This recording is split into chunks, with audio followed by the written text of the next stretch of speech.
Guys, kain. Sorry, Jen. Kung kailan nagsisipaglayas, hindi ko na kayo tatawagin. Ano nang buhay na pa-importante pa kayo? Nagsampay ako! Madamay ka, madamay ka. Madami ko yun. Madamay ka. Kasi, Halas.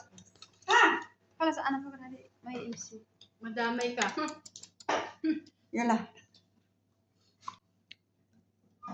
Kain na. Oh! Kain na ako nito. Maharap ko si Magdam mamaya. Masitilyo ka. Dahon ng sibuyas. Ano, matigas dito. Ano dito ba? Ano nga yan? Kasi maano. Eh, no? Yung dito. Yung ano? Mukha ka kasi ng patungan mo. Gagalawin to. Maikot-ikot yan. Ako. Ako hindi nagtututbrush, makakapagtutbrush ako. Hindi, ako nagtutulog. Alamang yan! Pero yung alamang. Akin yung ginawa sa ano. Uy, yung alamang. Oo.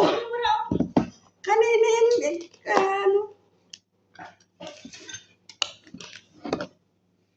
May plato, puro mangkok ang gusto bukas, puro mangkok ilagay mo. Ay, matatapon. Kahapon. Ay, akala ko sa kanya yan eh. Kahapon oblong. Ay, ay sige, nakakain. O, paparito na daw si ano, natawag para sa iyo, Tracy. Kain po tayo. Natawag sa iyo si Gila. Sino? Gina. Sabi na ko, kami puro busy. Sabi ko, busy. Adobong ano. Bakit isda? Paksiw na adobong isda. Ha? Bakit Paparito na nga eh. Sabi, magdala na kayo pagkain. Wala ko nga. Bakit? doon mo ihatin, oh. Kasi matapunan na naman yung... Lika. Sabaw. Lika! Sagot ah. Doon sa Karupan, may ulay. Diyan. Oh! May ano sila ginawang na, may apoy na doon. Ewan ko sa kanya eh. Di ba sa kontento noon? Kanina nga, nalakot ako ng ano doon. Dali sa Laos eh. Di ba? Tapos biglang pinalipat na naman doon. Lipat-lipat. Hindi sila magkaig eh. Ngayon, nagtatayo ng 10. Natutumba. Yung mga lalaki naman tayo. Mga lalaki nga. Natutumba nga. May apoy nga doon eh. Dapat meron sila ng dati. Nga. Baka tinanggal yung sa lupa ng apoy. Adobong paksiw. Ay, sa Gina ka, Akel. Ulam namin. Na isang kalderong kanin.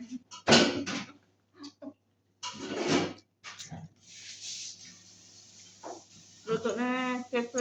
Pag akong pailis mo, hindi kita tutulong boss, hindi ako babae. Hawa kami. Nawawa kami. Kanin mo dami mong anak. Hawa kami. Hindi magluto kayo sa sarili ninyo. No. Hindi kayo bangunan ng ano ninyo. Ayaw namin. Sabi ng amo ko, Chef. Meron talaga kung ano, assistant. Ayaw namin. May tagatang. Saan mo kinuha yan? Doon. Talong? Hindi sili kilay na?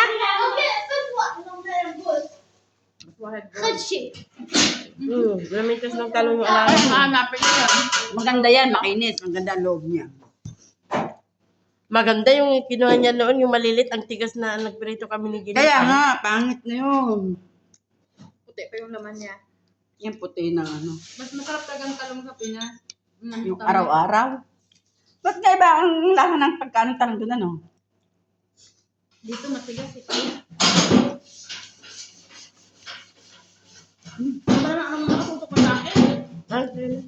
I-type kita ni, ano, Oh. Pinagsabi ko, ano pa na niya ako? Nakalive ba yan? Nakalive si Maria. Sino Maria? Saan? Ano ba yan? Sino Maria? Ayun! kaya hindi ko magkitawa na lang ng tawa. Ano ba yun? Yung mini-mail niya, yung cellphone mo siguro, sabi na naka-live si Maria. Si Pressy nga, naka-live. Mahal talaga ako ng ano ko, kasi tanggol ko yan.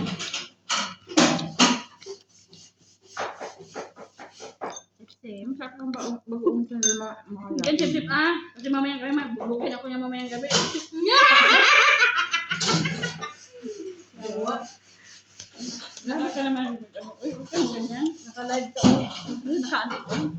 Live.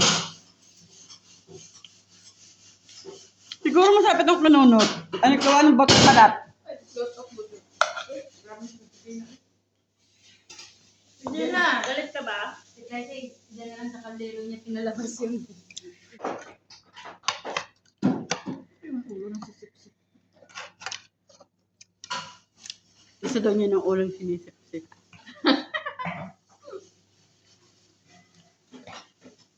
Sarap yun. Kailan ka lang nag-asawa ba? Iniwan mo naman agad. Paano mo na masasarap ang kanunod? Tama na yung 3 taon. Ay, naku. Parang hindi magbago. Talagang hindi magbabago. Parang na kami eh. Aba, kahit tayo may mangsyon. Ang lalaki Andoon ay yung- bago. Andoon lahat ng pamilya ko kasama niya. 2 lang sila sa bahay.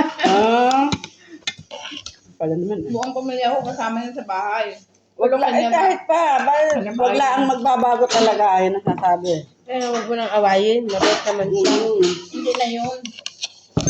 Hindi ka makakalat ng ganun. Ranas niya na. Ganun ka sincere at kabait. Oo. Ranas niya na. Saka sabihin mo sa kanya, tadyang ganun ng mga OFW, talagang tiis lang siya.